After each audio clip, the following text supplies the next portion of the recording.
ಸಾರಿ ನಮಗೆ ಕಡಿಮೆ ಮಾಡಲ್ಲ. ಆದ್ರೆ ನಾವು ಅನ್ಕೊಂಡ್ ಬಿಡ್ತೀವಿ, ಅಯ್ಯೋ ನನ್ನ ಗತಿ ಏನು, ಗತಿ ನಿಂದಲ್ಲ ಅವ್ರ ಗತಿ ಕೆಡುತ್ತೆ. ಗತಿ ನಿಂದ ಕೆಡೋದಿಲ್ಲ, ಗತಿ ಯಾವ್ದು ಕೆಡುತ್ತೆ. ವಾಗ್ದಾನದಲ್ಲಿ ಇವತ್ತು ಯಥಾರ್ಥ ಚಿತ್ತನಾಗಿ ನಡೆಯೋದಕ್ಕೆ ಪ್ರಾರಂಭ ಮಾಡು. ನೀನು ದೋಷ ಇಲ್ಲದವನಾಗಿ ನಡೆಯೋದಕ್ಕೆ ಪ್ರಾರಂಭ ಮಾಡು. ಇವತ್ತು ನಂಬಿಗಸ್ತನಾಗಿ, ನೀತಿವಂತನಾಗಿ, ನ್ಯಾಯಾಧೀಶರಾಗಿ ನಡೆಯೋದಕ್ಕೆ ಪ್ರಾರಂಭ ಮಾಡು. ಒಳ್ಳೆ ಭಕ್ತರಾಗಿ ಜೀವನ ಮಾಡೋದಕ್ಕೆ ಪ್ರಾರಂಭ ಮಾಡು. ನಾನು ಹೇಳುತ್ತೇನೆ, ಬೆಂಕಿನೂ ನಿನ್ನನ್ನು ಮುಳುಗಿಸೋದಕ್ಕಾಗೋದಿಲ್ಲ, ನದಿನೂ ನಿನ್ನನ್ನು ಮುಳುಗಿಸೋದಕ್ಕಾಗೋದಿಲ್ಲ, ಯಾವ ಶಕ್ತಿನೂ ನಿನ್ನನ್ನು ಮುಳುಗಿಸೋದಕ್ಕಾಗೋದಿಲ್ಲ. Hallelujah, hallelujah. ದೇವರ ಹೇಳಿದ ಹಾಗೆ ನೀನು ನಡೆಯೋದಕ್ಕೆ ಪ್ರಾರಂಭ ಮಾಡು. ನಿನ್ನನ್ನು ತಾಕುವ ಶಕ್ತಿ ಯಾರಿಗೂ ಇಲ್ಲ. ಆದ್ರೆ ನಾವೇನ್ ಮಾಡ್ತೀವಿ ಗೊತ್ತಾ, ನಮ್ದೇ ಆದಂತ ಪ್ಲಾನ್ ಮಾಡ್ಕೊಂಡು ಹೋಗಿ ಎಲ್ಲ ಸುಟ್ಟು ಕರ್ರಗಾಗಿ ಕೂತ್ಕೊಳ್ತೀವಿ. ಹೋಗೋಣ. ಹಾಗೆ ಅವರನ್ನು ಕಟ್ಟಿ ದಗದಗನೆ ಉರಿಯುವ ಆವಿಯೊಳಗೆ ಹಾಕಿಬಿಟ್ರು. ರಾಜಾಜ್ಞೆಯು ಖಂಡಿತವಾಗಿದ್ದರಿಂದ ನೋಡ್ರಿ, ಆ ಸೂರ್ಯರು ಹೇಳಕ್ಕಾಗಲ್ಲ ಸ್ವಾಮಿ ಬೆಂಕಿ ಜಾಸ್ತಿ ಅಂತ ಹೇಳಕ್ಕಾಗಲ್ಲ. ಯಾಕಂತಂದ್ರೆ ರಾಜನ ಆಜ್ಞೆ ಇದೆ. ಹಲ್ಲೆಲೂಯಾ. ನಮಗೆ ಜಾಸ್ತಿ ಜಲ ಬೀಳ್ತಾ ಇದೆ ಅಂತ ಹೇಳಕ್ಕಾಗಲ್ಲ, ಯಾಕಂತಂದ್ರೆ ರಾಜನ ಆಜ್ಞೆ ಇದೆ. ಹಲ್ಲೆಲೂಯಾ. ಈಗಾಗಲೂ ರಾಜಾಜ್ಞೆಯು ಖಂಡಿತವಾಗಿದ್ದರಿಂದಲೂ ಆವಿಗೆ ಕಾವು ಅತಿ ತೀಕ್ಷ್ಣವಾಗಿದ್ದರಿಂದಲೂ ಅಗ್ನಿ ಜ್ವಾಲೆಯು ಶದ್ರಕ್ ಮೇಷಕ್ ಅಬೇದ್ನೆಗೋ ಎಂಬವರನ್ನು ಎತ್ತಿ ಹಾಕಿದವರನ್ನ ಸಂಹರಿಸಿ ಬಿಟ್ಟಿ. ಒಳಗೆ ಹೋದವರು ಏನಾಗಿರ್ಬೋದು, ಇವರೇ ಸತ್ತಾರಂದ್ರೆ ವಿಚಾರ ಮಾಡಿ ಹೆಂಗಿರ್ಬೋದು ಬೆಂಕಿ. ಆದ್ರೆ ಇವ್ರು ಒಳಗಡೆ ಇದ್ಕೊಂಡು ಹಲ್ಲೆಲೂಯಾ ಅಂತ ಹಾಡಾಡ್ತಾ ಇದ್ದಾರೆ. ಆದ್ರೆ ಇಲ್ಲೇ ಒಂದು ಸ್ವಲ್ಪ ಒಂದು ಕನ್ಫ್ಯೂಷನ್ ಇದೆ ನೋಡ್ರಿ. ರಾಜ ನೋಡ್ಕೊಂಡ್ರೆ ಈಗ ಹೆಂಗ್ ಚೀರಾಡ್ತಾರೆ, ಹೆಂಗ ಹೊರತ ಬೀಳುತ್ತೆ ಅಂತ ನೋಡ್ಕೊಂಡು ಇವ್ರು ಒಳಗಡೆ ಬಿದ್ದಾಗ ದಾರಿಯಲ್ಲೇ ಕಟ್ಟುಗಳು ಬಿಚ್ಚಲ್ಪಟ್ಟಿತ್ತು. ವಿಚಾರ ಮಾಡಿ, ಶೋಧನೆ ಮಧ್ಯದಲ್ಲಿ ದಾರಿಯಲ್ಲಿದ್ದ ಕಟ್ಟುಗಳು ಬಿಚ್ಚಲ್ಪಟ್ಟಿತ್ತು. ಒಬ್ಬರಿಗೊಬ್ರು ಕೈ ಹಿಡಿದು ದೇವಿಗೆ ಸ್ತೋತ್ರ ಮಾಡಿ ಅಡ್ಡಾಡ್ತಾ ಇದ್ದಾರೆ. ಒಳಗಡೆ ಓಡಾಡ್ತಾ ಇದ್ದಾರೆ, ಆರಾಮಾಗಿ ಓಡಾಡ್ತಾ ಇದ್ದಾರೆ ಬೆಂಕಿಯ ಒಳಗಡೆ. ಇವ್ರು ಹಾಕಿದವರೇ ಸುಟ್ಟು ಕರಗಾಗಿದ್ದಾರೆ, ಇವ್ರ ಒಳಗಡೆ ಆರಾಮ ಓಡಾಡ್ತಾರೆ. ಒಳಗಡೆ ಹೋಗುವಾಗ ನೋಡ್ತಿದ್ದಾರೆ, ಇವನು ಶತ್ರು, ಇವನು ಇವನು ಇವನು ಯಾರು,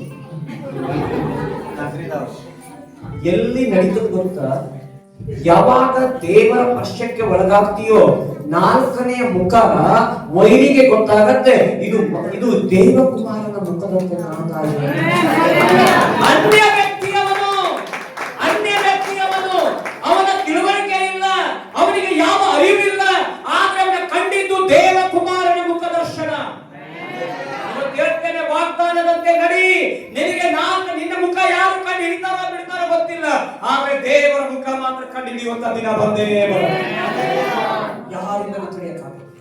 ಹೇಳ್ತಾನೆ, ಅಯ್ಯೋ ಶದ್ರಕ್ ಹೊಂಟ, ಮೇಷಕ್ ಹೊಂಟ, ಅಬೇದ್ ಹೊಂಟ, ನಾಲ್ಕನೇ ವ್ಯಕ್ತಿ ಯಾರು? ಜೊತೆ ಕೆಟ್ಟು ಬಿಡುತ್ತೆ. ಯಾರಿಗೆ? ರಾಜ ಗಮನ ಕೊಟ್ಟೇ ನೋಡ್ತಾನೆ. ಗಮನ ಕೊಟ್ಟು ನೋಡ್ದಾಗ ಹಾಕಿದವ್ರು ಸತ್ತವ್ರಿಗೆ ಒಂದ್ ಕಡೆ ಜೀವನ ಹೋಗ್ಯಾಕಂತಾರ, ರಾಜ ಮಾತ್ರ ಅವನಿಗೆ ನೋಡ್ಕೊಂತಾರ. ರಾಜ ಅವನಿಗೆ ನೋಡ್ಕೊಂಡು ನಿಂತಿದ್ದಾನೆ. ಶದ್ರಕ್ ಮೇಷಕ್ ಅಬೇದ್ನೆಗೋ ಈ ಮೂವರು ಕಟ್ಟಲ್ಪಟ್ಟವರಾಗಿ ದಗದಗನೆ ಉರಿಯುವ ಆವಿಗೆಯ ಮಧ್ಯದಲ್ಲಿ ಬಿದ್ದು ಬಿಟ್ಟರು. ಆಗ ರಾಜನಾದ ನೆಬೂಕದ್ನೆಚ್ಚರನು ಬೆಚ್ಚಿ ಬಿದ್ದು ಶಾಖೆ ಹೊಡಿತವನು. ಅವನು ಹೇಳ್ತಾರೆ, ಎಷ್ಟು ಜನರಪ್ಪ ಹಾಕಿದ್ರಿ? ನೀವು ಹಾಕಿದ 3 ಜನ ತಾನೇ? ಹೌದು ಸ್ವಾಮಿ, ಇದು ಸತ್ಯ ಸ್ವಾಮಿ ಅಂತ ಹೇಳ್ತಾರೆ. ಎದ್ದು ಸಿಂಹಾಸನ ಬಿಟ್ಟ. ರಾಜ ಕೂತಿದ, ರಾಜ ಸಿಂಹಾಸನ ಮೇಲೆ ಒಂದೇ ಹೊಡೆತಕ್ಕೆ ಸಿಂಹಾಸನ ಖಾಲಿ. ತನ್ನ ಮಂತ್ರಿಗಳನ್ನು ಕಟ್ಟಿದ ಮೂವರನ್ನು ನಾವು ಬೆಂಕಿಯೊಳಗೆ ಹಾಕಿಸಲಿಲ್ಲವೋ ಎಂದು ಕೇಳಲು ಹೇಳ್ತಾರೆ, ಹೌದು ಸ್ವಾಮಿ, ಸತ್ಯ ಸ್ವಾಮಿ, 3 ಜನರಿಗೆ ಹಾಕಿದ್ದು. 4ನೇ ಎಲ್ಲಿಂದ ಬಂದ? ನಿನ್ನ ಜೀವನದಲ್ಲಿ ಆಟ ಆಡೋರು ಆಡ್ತಾರೆ, 4ನೇ ವ್ಯಕ್ತಿ ಪ್ರವೇಶ ಆದ್ರೆ ಅವನ ರಾಜ ಆದ್ರೂ ಅವನ ಕುರ್ಚಿ ಖಾಲಿ ಆಗುತ್ತೆ. ಅವನ ಮುಖ ನೋಡಿದ್ದು, ಶದ್ರಕ್ ಮುಖ ನೋಡಿದ್ರೆ ಆರಾಮ್ ಕುರ್ಚಿ ಮೇಲೆ ಕುತ್ಕೊಂಡು ನೋಡಿದ. ಮೇಷಕ್ ಮುಖ ನೋಡಿದ, ಕುರ್ಚಿ ಮೇಲೆ ಕುತ್ಕೊಂಡು ನೋಡಿದ. ಅಬೇದ್ನೆಗೋ ಮುಖ ನೋಡಿದಾಗ ಕುರ್ಚಿ ಮೇಲೆ ಕೂತಿದ್ದ.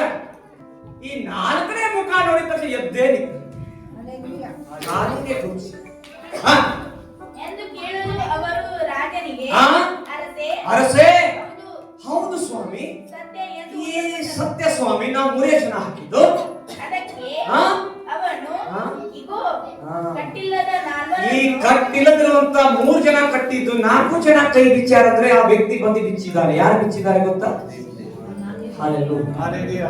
ಯೇಸು ಸ್ವಾಮಿ, ಯೇಸು ಸ್ವಾಮಿ ಪ್ರವೇಶ ಮಾಡಿದ್ದಾರೆ. ಅವನು ಹೇಳಿದ್ರು ಡೈರೆಕ್ಟ್ ಆಗಿ, ಈಗ ಲೋಕಕ್ಕೆ ಬಂದಿದ್ದ ಯೇಸು ಸ್ವಾಮಿ. ಅವತ್ತ್ಯಾಕೆ ಮನುಷ್ಯ ಕುಮಾರ ಅಂತ ಹೇಳಿಲ್ಲ ಹೆಸರು?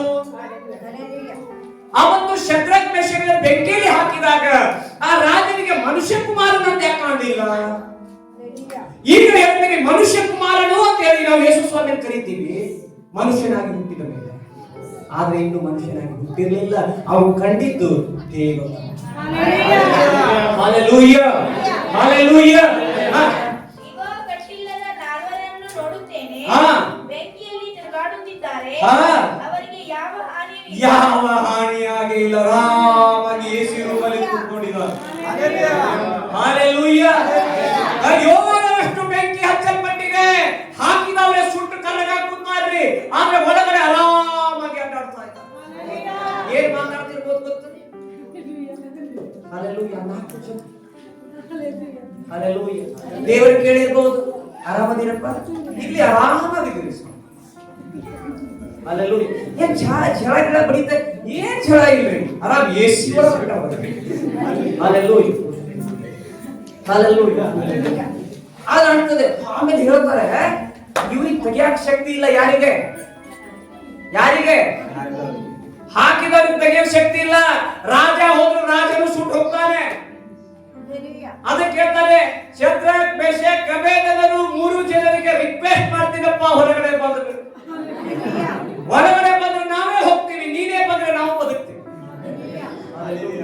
ನಿನ್ ಶಕ್ತಿ ಚೆನ್ನಾಗಿ ಗೊತ್ತಿಲ್ಲ. ನೀನ್ ಭಕ್ತವಂತನಾಗಿ ನಡಿ, ನಿನ್ನ ಮುಂದೆ ಇವತ್ತು ಅಡ್ಡು ಬೀಳುತ್ತೆ. ಆದ್ರೆ ನಮ್ಗೆ ಸಮಸ್ಯೆ ಏನಂತಂದ್ರೆ, ನಾವೇ ಭಕ್ತರು ಅಂತ ತೋರಿಸ್ಕೊಳಕ್ ಹೋಗ್ತೀವಲ್ಲ, ನಿನ್ನ ಭಕ್ತಿ ಎಷ್ಟೈತ ಅಲ್ಲಿ ಗೊತ್ತು. ಯಾವಾಗ ವಿಧೇಯತೆ ಅಂತ ಇದೆಯೋ ತಲೆ ತಗ್ಗಿಸಲು. ಯಾಕೆ ಗೊತ್ತಾ? ನೀನು ಮುಟ್ಟಬೇಕಾದಂತ ಜಾಗ ನೀನು ತಿಳ್ಕೊಂಡಿದ್ರೆ ಯಾವ ರಾಜನ ಮುಂದೆ ತಲೆ ತಗ್ಗೋಗ್ಬೇಕಾಗಿಲ್ಲ, ಯಾವ ವ್ಯಕ್ತಿ ಮುಂದೆ ತಲೆ ತಗ್ಗಿಬೇಕಾಗಿಲ್ಲ. ಯಾಕಂತಂದ್ರೆ ನನ್ನನ್ನು ಸೃಷ್ಟಿ ಮಾಡಿದ ದೇವರು ಅಪ್ಪ ಅಂತ ಕೂಗಿದಾಗ ಓಡಿ ಬಂದು ಅಪ್ಪಿಕೊಂಡು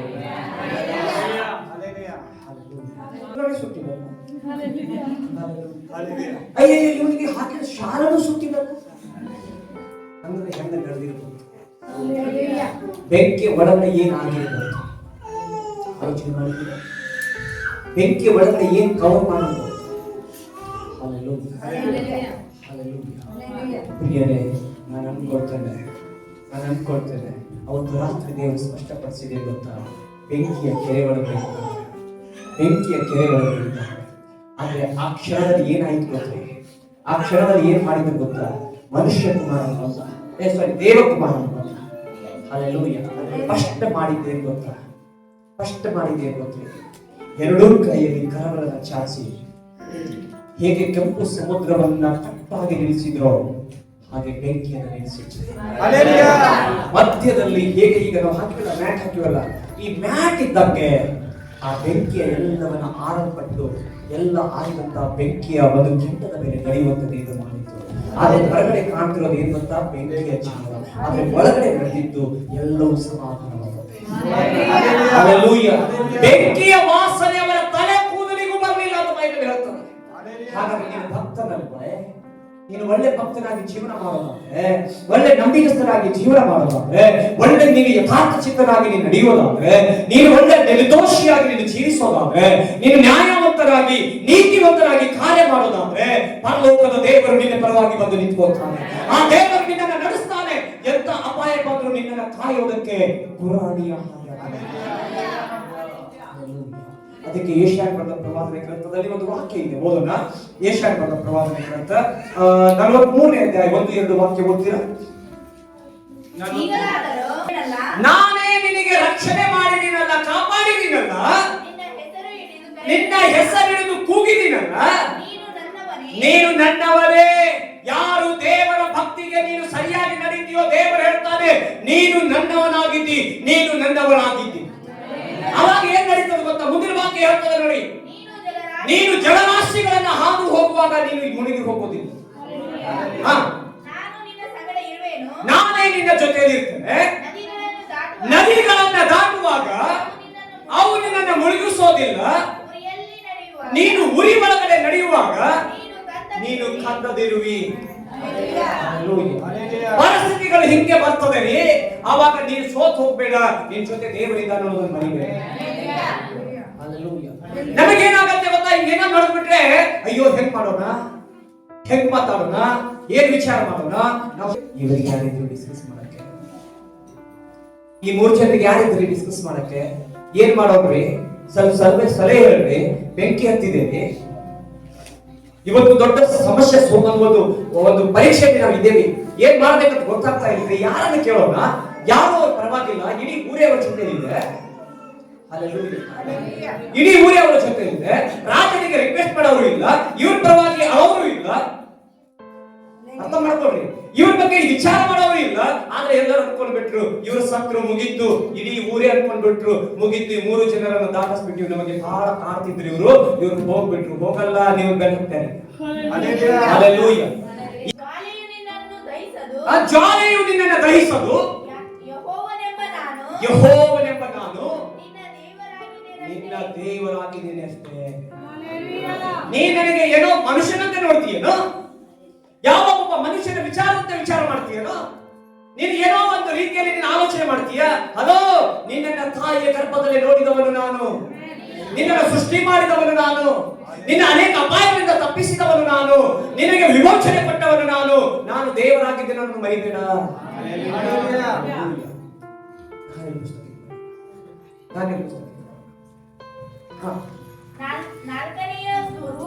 ನಾಲ್ಕನೇ ರೂಪವು ದೇವಕುಮಾರನ ರೂಪದಂತಿದೆ. ಇವನು ಹೆಂಗ ಕಂಡು ಹಿಡಿದಾನೆ?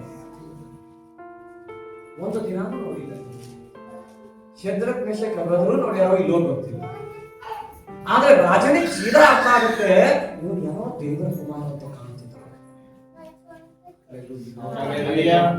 ಅಲ್ಲಿ ಯಾರಿಗೂ ಗೊತ್ತಿಲ್ಲ. ಆದ್ರೆ ಯಾರೋ 4ನೇ ವ್ಯಕ್ತಿ ಯಾವ ಮನುಷ್ಯ ನೋಡೋದು ಹೇಳಿಲ್ಲ. ಅವನು ಹೇಳ್ತಿರೋದು ದೇವರೇ ಅಂತ ಹೇಳ್ತಿದ್ದಾನೆ. 4ನೇ ವ್ಯಕ್ತಿ ದೇವರೇ ಅಂತ ಹೇಳ್ತಿದ್ದಾನೆ.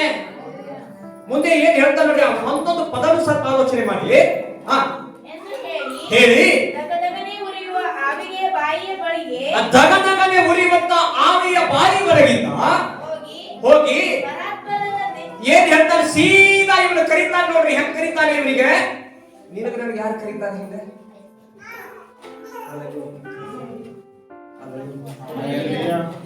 ನಮಗೆ ಹೆಂಗ್ ಕೇಳ್ತಾರೆ ಗೊತ್ತಾ? ನೀವು ದೇವರ ಮಕ್ಕಳ್ರಿ, ನೀವು ಹಿಂಗ್ ಮಾಡ್ತೀರೇನು? ನೀವು ಕೇಳೋರಲ್ಲ. ನೀವು ದೇವರ ನಂಬಿದಿರಲ್ಲ, ಸುಳ್ಳು ಮಾತಾಡ್ತೀರಿ ನೀವು? ಕೇಳೋರಲ್ಲ. ಹಲ್ಲೆಲೂಯಾ. ನೀವು ದೇವರ ನಂಬಿದಿರಲ್ಲ, ಇಂಥ ಕೆಲಸ ಮಾಡ್ತೀರಿ, ಕೇಳೋರಿದ್ದಾರೆ. ಅದು ಇಲ್ಲಿ ಮಾತಾಡ್ತಿದ್ದಾರೆ. ಯಾವಾಗ ಭಕ್ತನಾಗ್ತೀವೋ ಅವರ ಮಾತು ಬದಲಾಗುತ್ತೆ. ನಿನ್ನ ಬಗ್ಗೆ ಅಪವಾದ ಹೊರಿಸುವಂತ ಜನರ ಮಾತುಗಳು ಬದಲಾವಣೆ ಆಗುತ್ತೆ. ಅಪವಾದ ಹೊರಿಸಿದ ಕೇವಲ ಮನುಷ್ಯರಾಗಿ ನೋಡಿದ ನಂತರ ದೇವಕುಮಾರನನ್ನು ನೋಡಿದ ಮೇಲೆ ಅವನು ಹಿಂಗ ಟರ್ನ್ ಆಗ್ತಾನೆ. ಪರಾತ್ಪರನಾದಂತ ದೇವರ ಸೇವಕರಾದ ಶದ್ರಕ್, ಮೇಷಕ್, ಏಬೇಲನರು ದಯಮಾಡಿ ರಿಕ್ವೆಸ್ಟ್ ಮಾಡ್ತೀರಪ್ಪ, ಸ್ವಲ್ಪ ಹೊರಗಡೆ ಬಂದು. ಯಾರು ಹೆಸರು ತಗೊಂಡಿದ್ದು ಫಸ್ಟ್?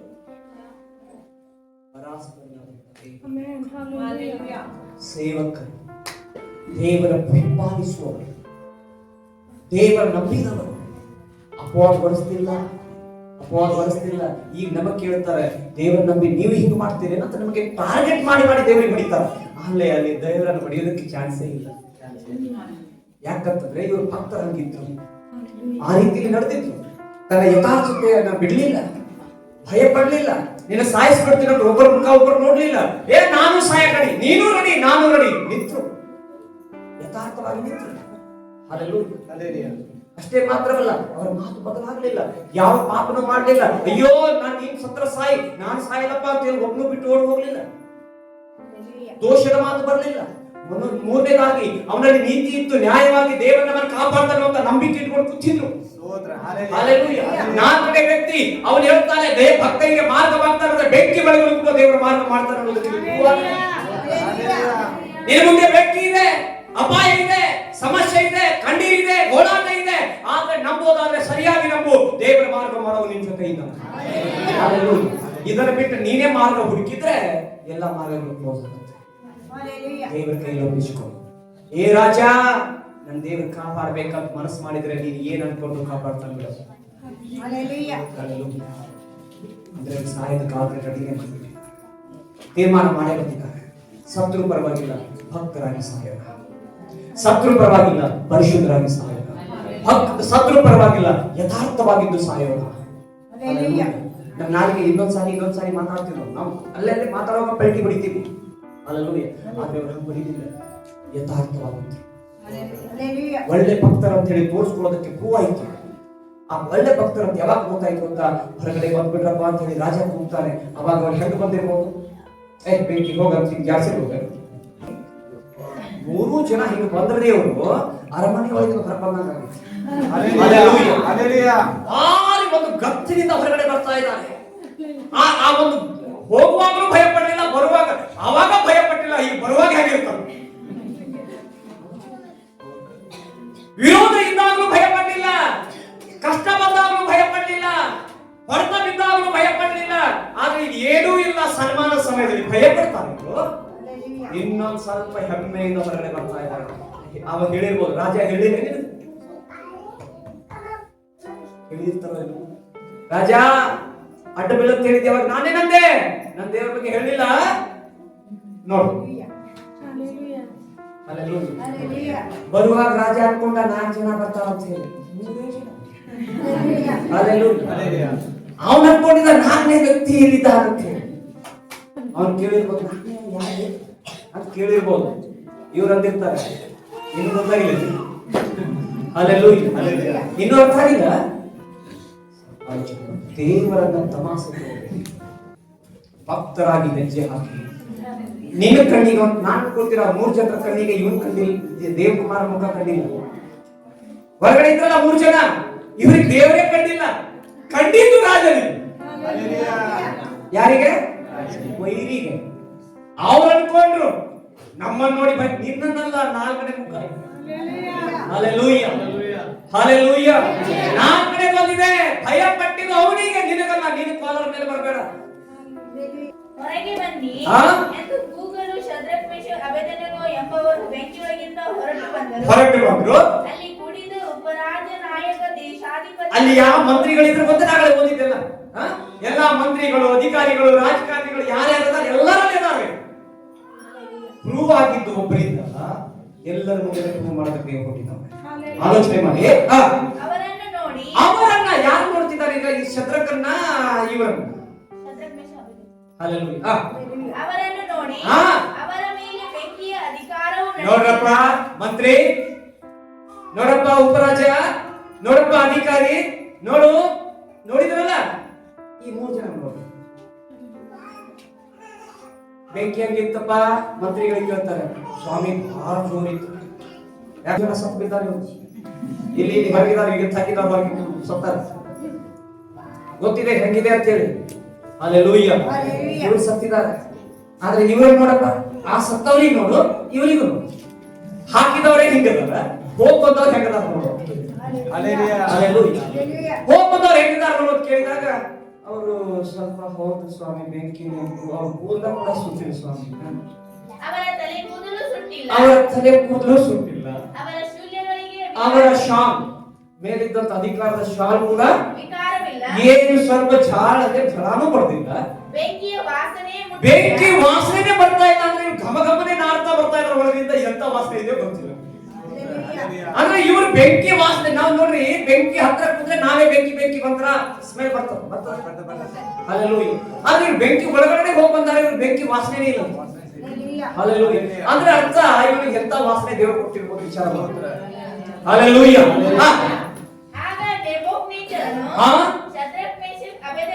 ಈಗ ನೋಡಿ, ಶದ್ರಕ್, ಮೇಷಕ್, ಅಬೇದ್ನೆಗೋ ಎಲ್ಲರಿಗೂ ಹೇಳ್ತಾರೆ, ಏ ಮಂತ್ರಿ, ಏ ಉಪರಾಜ, ಅಧಿಕಾರಿಗಳೇ, ಪಂಡಿತರುಗಳೇ, ಸರಿಯಾಗಿ ಕೇಳಿ. ಕಾಣ್ತಿದೆಯಲ್ಲ, ಬೆಂಕಿ ವಾಸನೆ ಇಲ್ಲ, ಕೂದಲ ಸುಟ್ಟಿಲ್ಲ, ಶಾಲ್ ಸುಟ್ಟಿಲ್ಲ, ಬಟ್ಟೆ ಸುಟ್ಟಿಲ್ಲ, ಹೆಂಗ ಗತ್ತಿನಿಂದ ಬರ್ತಾ ಇದಾರೆ ನೋಡಿದಿರಲ್ಲ. ಹಾಗಾದ್ರೆ ತಿಳ್ಕೊರಿ, ಈ 60 ಮೊಳ ಮೊದಲು ಕಿತ್ರಿ. ಇದನ್ನ ಕಿತ್ರಿ. ನೀವು ಎಲ್ಲೆಲ್ಲಿ ಕಟ್ಟಿದ್ರಲ್ಲ, ಅದು ಯಾವುದು ಅಲ್ಲ. ಇನ್ನು ಮುಂದೆ ನಿಜವಾದ ದೇವರ ಇದ್ರೆ ಈ 3 ಜನ ದೇವರು. ಯಾರು ಹೇಳಿದ್ದನ್ನ? ಇವತ್ತು ಟೈಮ್ ಪಾಸಿಗೆಲ್ಲ ನಾವು ಬಂದಿದ್ದು. ನೀನು ಸ್ವಲ್ಪ ಹೆಜ್ಜೆ ಇಟ್ಟು ನೋಡು, ದೇವರು ಹೆಂಗೆ ನಿನ್ನನ್ನು ಬೆಳೆಸ್ತಾನೆ. ಅವಾಗ ಶದ್ರಕ್, ಮೇಷಕ್, ಅಬೇದ್ನೆಗೋ ಎಂಬವರ ದೇವರಿಗೆ ಸ್ತೋತ್ರವಾಗಲಿ. ಯಾರ ಬಾಯಾಗಿಂದ ಸ್ತೋತ್ರ ಬರ್ತಾ ಇದೆ ನೋಡ್ರಿ. ನೀನ್ ದೇವರ ಕಾಪಾಡಕ್ಕಾಗಲ್ಲ. ಏ ಶದ್ರಕ್, ಮೇಷಕ್, ಅಬೇದ್ನೆಗೋ ತಂದವನು, ಅಪ್ಪ ದೇವರೇ ಸ್ತೋತ್ರ ಅಂತ ಹೇಳುವಂತ. ಎತ್ತ ಬೆಂಕಿ ಹಾಕಿದ್ರು ಸಾಯಿರಿ ಅಂತ ಹೇಳಿದವನು, ಅಪ್ಪ ನಿಮ್ ದೇವರೇ ನಿಜವಾದ ದೇವರಿಗೆ ಒಂದು ಸ್ತೋತ್ರ ಅಂತ ಹೇಳಿದವನು.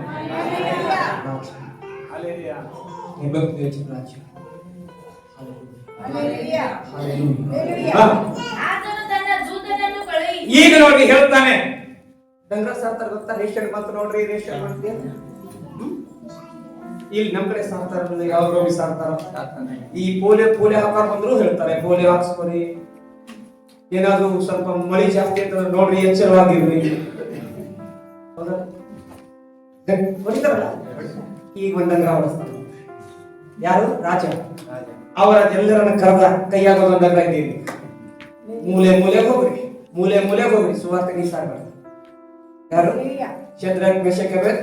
ನೀನ ನಾವು ಬೆಸ್ಟ್ ಇದೀವಿ, ನಾನು ಆ ಕೆಲಸ ನಾನು ಆ ದೇವರ ಬಗ್ಗೆ ಈ ವಾತಾವರಣ ಇಲ್ಲಿ ಕ್ರಿಯೇಟ್ ಆಗ್ಬೇಕಾದ್ರೆ 2026 ಒಳ್ಳೆ ಭಕ್ತನಾಗಿ ಹೌದಲ್ಲ. ನಮ್ಮ ಬಗ್ಗೆ ಏನೆಲ್ಲ ಮಾತಾಡ್ತಾ ಇದ್ದಾರಲ್ಲ, ಆ ಒಳ್ಳೆ ವಾಸನೆ ಬರ್ಬೇಕಾದ್ರೆ ಒಳ್ಳೆ ಭಕ್ತರಾಗಿ, ಒಳ್ಳೆ ನಂಬಿಕೆಸ್ತರಾಗಿ ಜೀವನ ಮಾಡು, ಒಳ್ಳೆ ಯಥಾರ್ಥ ಚಿತ್ತರಾಗಿ ನಡಿ, ಒಳ್ಳೆ ನೀತಿವಂತರಾಗಿ ಕಾರ್ಯ ಮಾಡು. ಭಕ್ತರಾಗಿ ಜೀವನ ಮಾಡೋದಾದ್ರೆ ನಿನ್ನ ಭಕ್ತಿಯನ್ನು ಮೆಚ್ಚಿ ಸ್ವರ್ಗ ರಾಜ್ಯದಿಂದ ದೇವರು ತನ್ನ ಸಿಂಹಾಸನ ಬಿಟ್ಟು ನಿನ್ನ ಬಂದು ಕಾಪಾಡ್ತಾನೆ.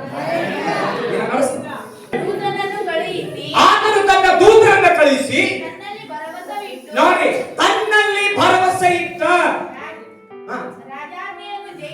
ರಾಜಾಜ್ಞೆಯನ್ನು ಜಯಿಸಿದಂತ, ತನ್ನನ್ನ ಹೊರತು ಇನ್ನ ಯಾವ ದೇವರು ಈ ಭೂಲೋಕದಲ್ಲಿ ಇಲ್ಲ ಅನ್ನೋದಕ್ಕೆ ನೆಬೂಕದ್ನೆಚ್ಚರ ರಾಜನು ಎತ್ತಿ ಡಂಗರವನ್ನು ಸಾರಿದಂತೆ ಹೇಳುತ್ತಾರೆ.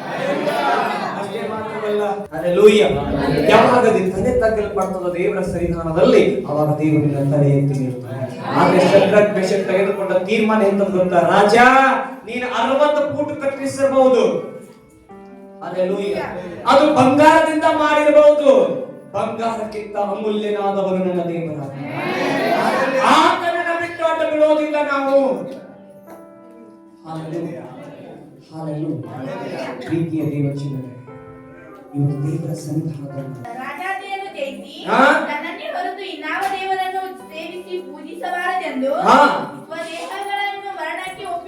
ಸ್ವದೇಹಗಳನ್ನೇ ಮರಣಕ್ಕೆ ಒಪ್ಪಿಸಿದ ತನ್ನ ಸೇವಕರನ್ನ ಉದ್ಧಾರ ಮಾಡಿದವರನ್ನ ಸಕಲ ಜನಾಂಗಗಳ ಭಾಷೆಗಳವರಲ್ಲಿ ಯಾರಾದರೂ ಶದ್ರಕ್, ಮೇಷಕ್, ಅಬೇದ್ನೆಗೋ ಬಗ್ಗೆ ದೇವರ ವಿಷಯದಲ್ಲಿ ಅಲ್ಲದ ಮಾತನಾಡಿ ಏನಾದ್ರೂ ಅಲ್ಲಸಲ್ಲದ ವಿಷಯದಲ್ಲಿ ಮಾತಾಡಿದ್ರೆ ಅವರನ್ನ ಚೂರು ಚೂರಾಗಿ ಕತ್ತರಿಸಿ ಅವರ ಮನೆಗಳನ್ನ ತಿಪ್ಪೆಯಾಗಿ ಮಾಡಿ ಮಾಡಬೇಕೆಂಬ ಆಜ್ಞೆಯನ್ನು ವಿಧಿಸುತ್ತೇನೆ. 26 ಅಗ್ರಿಮೆಂಟ್ ದೇವರ ಕೈಯಾಗಿದೆ. ಹೆಂಗ ನಡಿಬೇಕು ನೀನ್ ನಡಿ, ಎಲ್ಲಿಂದ ತರಬೇಕು ದೇವರು ತರ್ತಾನೆ, ಎಲ್ಲಿ ಕಳಿಸ್ಬೇಕು ದೇವರು ಕಳಿಸ್ತಾನೆ. ಅದನ್ನ ಬಿಟ್ಟು ಎಕ್ಸ್ಟ್ರಾ ಪ್ಲಾನ್ ಮಾಡಿದ್ರೆ ನೀನು ಕೂಡ ನೆಬೂಕದ್ನೆಚ್ಚರನಂತೆ ಶಾಪ್ ಹೊಡೆದಾಗ ನಿಲ್ಲಬೇಕಾಗುತ್ತೆ. ನೆಬೂಕದ್ನೆಚ್ಚರನಂತೆ ಆ ಶಾಪ್ ಹೊಡೆದವರಿಗೆ ನಿಲ್ಲಬೇಕಂತ ಆಸೆ ಇದ್ರೆ ದೇವರ ಮಾತು ಇಲ್ಲ. ನಾನು ಶದ್ರಕ್, ಮೇಷಕ್, ಅಬೇದ್ನೆಗೋರಂತೆ ಭಕ್ತರಾಗಿ ಸಾಯೋದಕ್ಕೂ ಸಿದ್ಧಾಂತ ನಿಂತ್ಕೋ. ನಿನ್ನ ಸಾಯ ದೇವರು ಬಿಡಲ್ಲ, ನಿನ್ನಿಂದಲೇ ಅನೇಕರಿಗೆ ದೊಡ್ಡ ಸಂದೇಶವನ್ನು ದೇವರು ತರ್ತಾನೆ.